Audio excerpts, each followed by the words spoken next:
Hello everyone. Let's begin today's session. Today we are going to try to attempt reading comprehension questions. I have divided the lectures in three categories depending upon the level of their difficulty.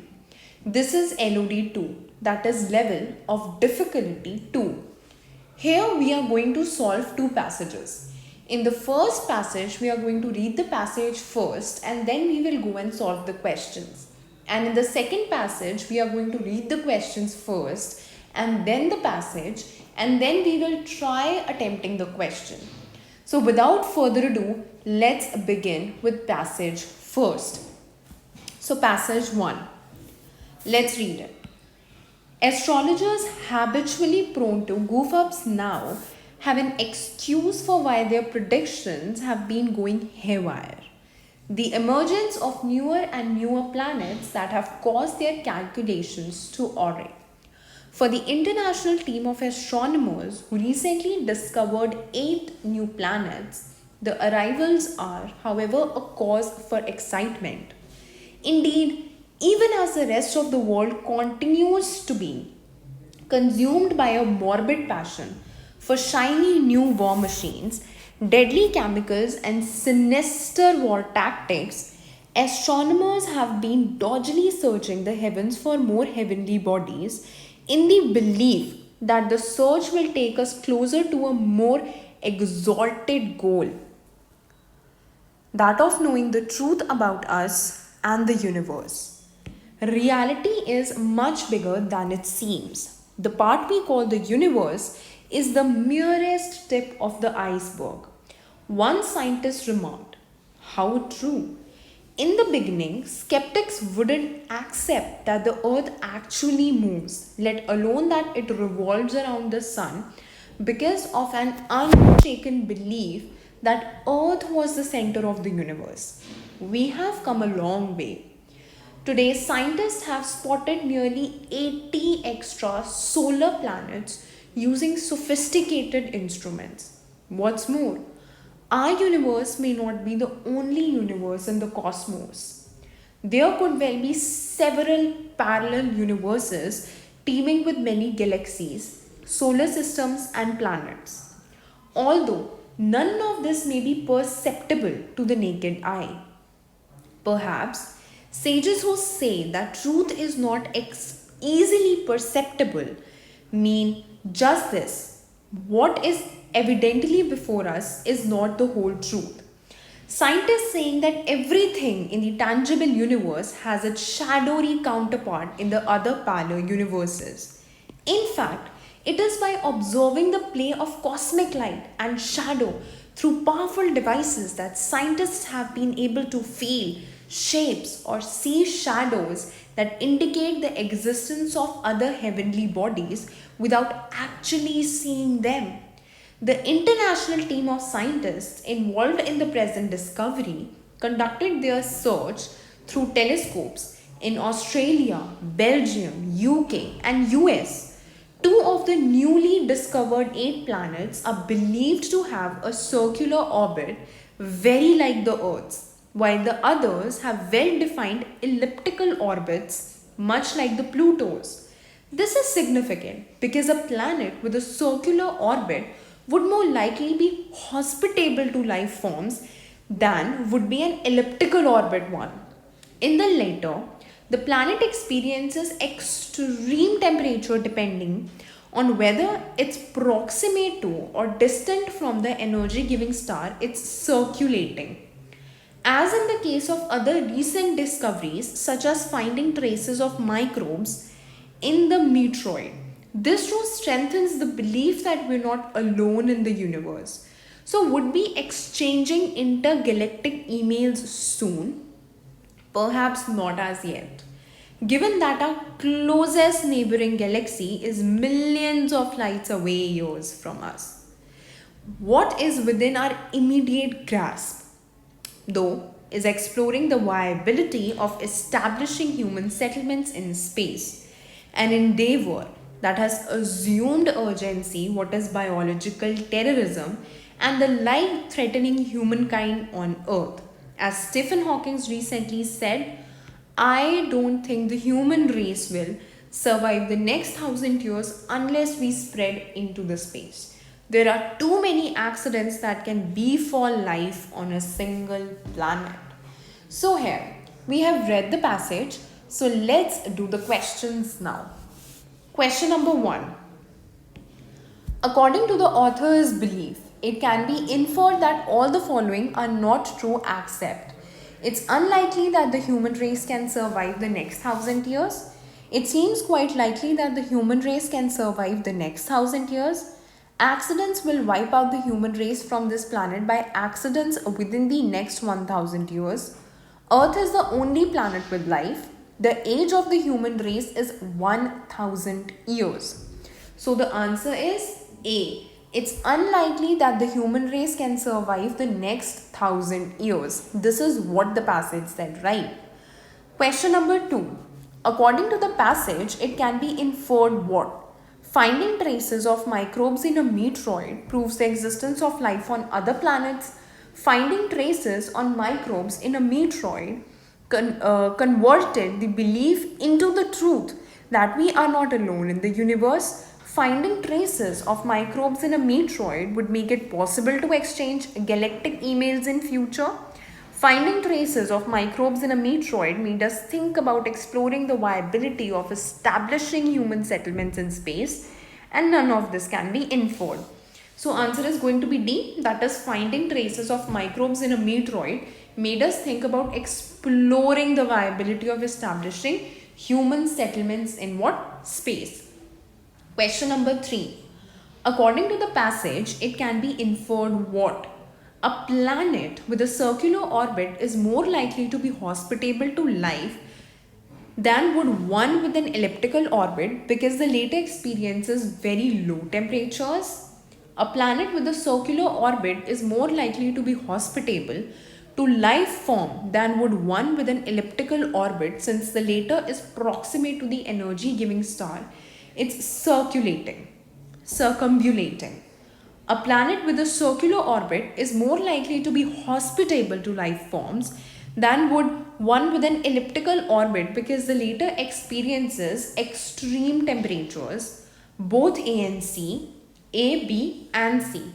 So the answer is going to be what? It's going to be D, because both A and C does actually provide me with true facts which are related to the passage.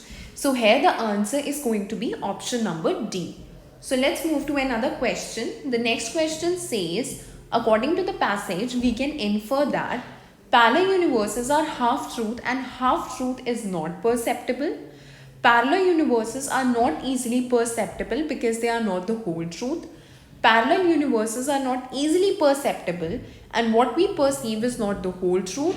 Truth is always easily perceptible and parallel universes do not exist. So the answer is going to be C, that is parallel universes are not easily perceptible and what we perceive is not the whole truth. Question number 5. Question number 5 says, after the discovery of new planets, according to the passage, scientists are what? Euphoric, jubilant, enthusiastic, elated or joyous. Obviously, they are enthusiastic about it. So, we have completed all the questions which are related to passage 1. So, the passage 1 was about astrologers and earth and all those fancy stuff. So, what we basically did, we read the passage first and then the questions and then attempted to actually solve those questions correctly, right? Now in passage 2, what I'm going to do is I'm going to first read the questions and then we are going to read the passage. Why we are doing this? We are doing this to get a deeper understanding into the passage itself, and I recommend you to do this instead of the first one, that is instead of reading the passage and then the questions, try reading the questions first and then the passage. Alright, this is going to help you understand the passage more deeply. So let's read the questions and then the passage and then try solving those questions. So passage 2. So passage 2 is, okay, so question 1 for this passage goes like this. It can be inferred from the passage that emotions are a drawback for scientists. Scientists fail to pull themselves together when they stumble. Scientists should be helped by fellow scientists to overcome setbacks. Now, with the help of question 1, can I say that maybe the passage would be about scientists? Yeah, maybe I can say that, right? Question number 2. It can be inferred from the passage that goal setting should not be done when one is at a low ebb because disappointments are likely to retard a person's thinking capacity. Setbacks limit a person's perception about his potentials, and a person on his own can't think on reasonable terms. Now, because question 2 talks about what? It talks about, the decisions which people are making. So I feel because question 1 talks about scientists and question 2 is talking about the thinking capacity or the thinking capability of a person, so the passage might be about a scientist who did some experiments, and because of that, there was this thinking capability, what the people are discussing here, that I can basically draw from the questions. But I'm not pretty sure enough that the passage is going to be like that only. I'm just saying that from the questions, I can infer that alright, maybe the passage is about this. So let's see question number 3, 4 and 5 to actually get a deeper look at the passage. Question 3 says it can be inferred from the passage that the Science Council served its purpose, was an excellent platform for interaction. Meetings were jeopardized by every member flinging accusations against each other. And by question 3, I could say that alright, you can see that there is this Science Council given. So I can say that yes, maybe the passage might be about scientists and the discoveries and then what's going on, their mental capacity and everything related to that. Maybe. Okay. Question 4th. The author selected the 5 Pandavas because, okay, so there are this Pandavas also. They had exemplary positive thinking traits. He had faith in their capacity to meet unforeseen challenges, and he wanted the Pandavas to grow from the difficulties that would pose ahead. Alright. Question 5. So there are 5 Pandavas also. Scientists and Pandavas and thinking capacity. Okay, what else? Let's see. According to the passage, a productive leader should have the following traits. So there is a leader as well. There is a scientist, there is a leader, there are Pandavas, there is this thinking capability they were talking about. Let's see what else is there. So should have an open mind, enabling him to tackle problems with new avenues. Should recruit a greater number of young people as compared to the old people. Should be adept at handling his subordinates. Okay. So to understand it carefully, let's just read the passage first and then make the decisions what it's all about. So in those days, there was no forum in the DRDL, okay, where issues of general importance could be openly discussed and decisions debated. Scientists, it must be remembered, are basically emotional people. Once they stumble, it's difficult for them to pull themselves together. Setbacks and disappointments have always been and always will be an inherent part of any career, even in science. However, I did not want any of my scientists to face disappointments alone. I also wanted to ensure that none of them set their goals when they were at a low ebb. To avoid such eventualities, a science council was created, a sort of panchayat where the community would sit together and take common decisions. Every 3 months, all scientists, juniors and seniors, veterans and freshers would sit together and let off steam. The very first meeting of the council was eventful. After a spell of half-hearted inquiries and expressions of doubt, one senior scientist, that is M.N. Rao, shot a straight question. On what basis did you select these 5 Pandavas? He meant the project directors. I was in fact expecting this question. I wanted to tell him I found all these 5 Pandavas married to the Draupadi of positive thinking. Instead, I told Rao to wait and see. I had chosen them to be in charge of a long term program where new storms would arise every day. Every tomorrow, I told Rao, will give opportunities to these enthusiastic people, the Ghadwals. I don't know what this word is.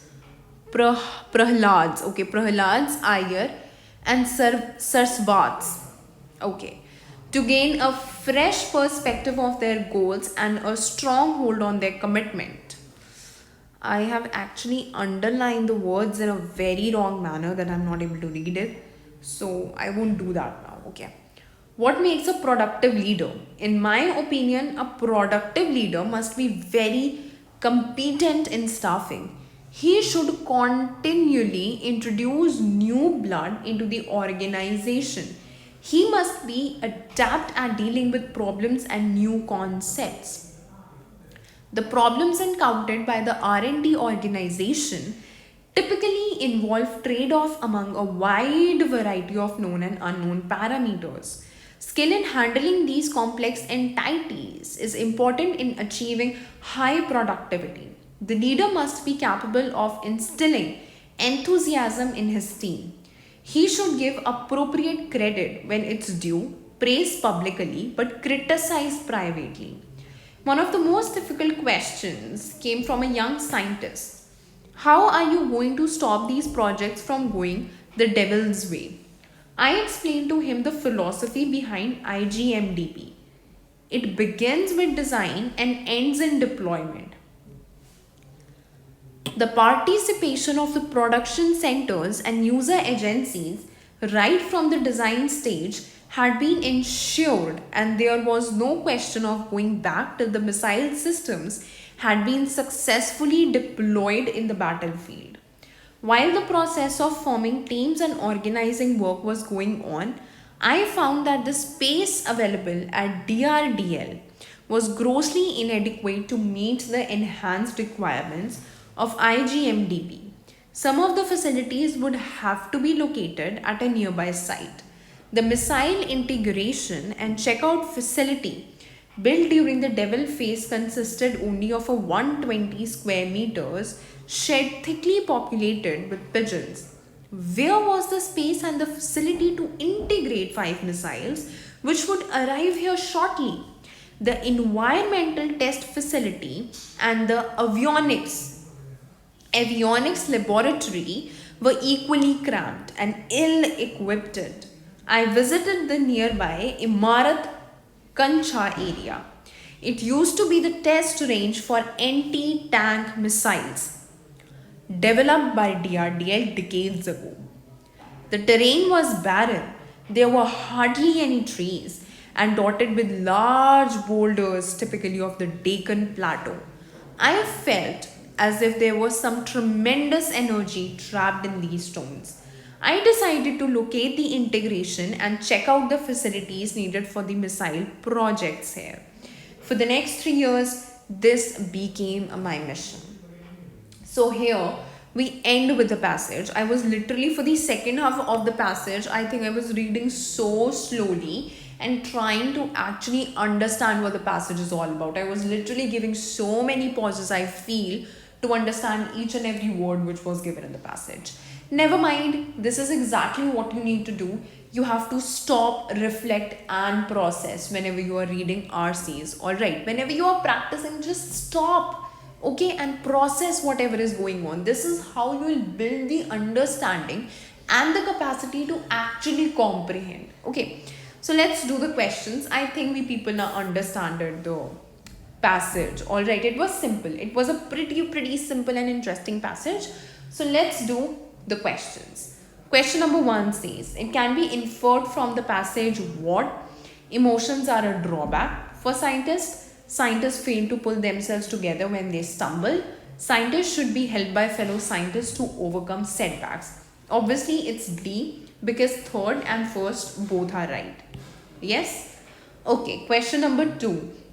It can be inferred from the passage that goal setting should not be done when one is at a low ebb because Disappointments are likely to retard a person's thinking capacity. Setbacks limit a person's perceptions about his potential, and a person on his own can't think on reasonable terms. Okay, so I think it has to be B, that is both 1 and 2. So it has to be B. Alright, question number 3. Question number 3 says it can be inferred from the passage that the Science Council, number 1, served its purpose, number 2, was an excellent platform for interaction, and number 3, meetings were jeopardized by every member flinging accusations against each other. Okay, so I think it's going to be C. First and second both. So it has to be C.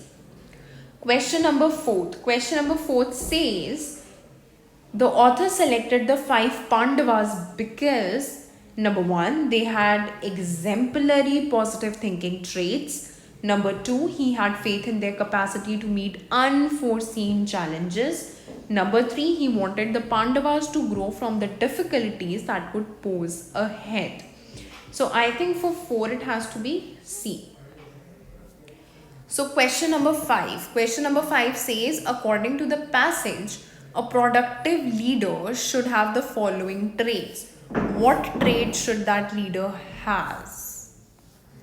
Okay, should have an open mind, enabling him to tackle problems from new avenues. Should recruit a greater number of young people as compared to the old people. Should be adept at handling his subordinates. Okay, so I think it has to be A, both first and C, because he should have an open mind and should be good at handling his juniors. So I think you people understood the passage.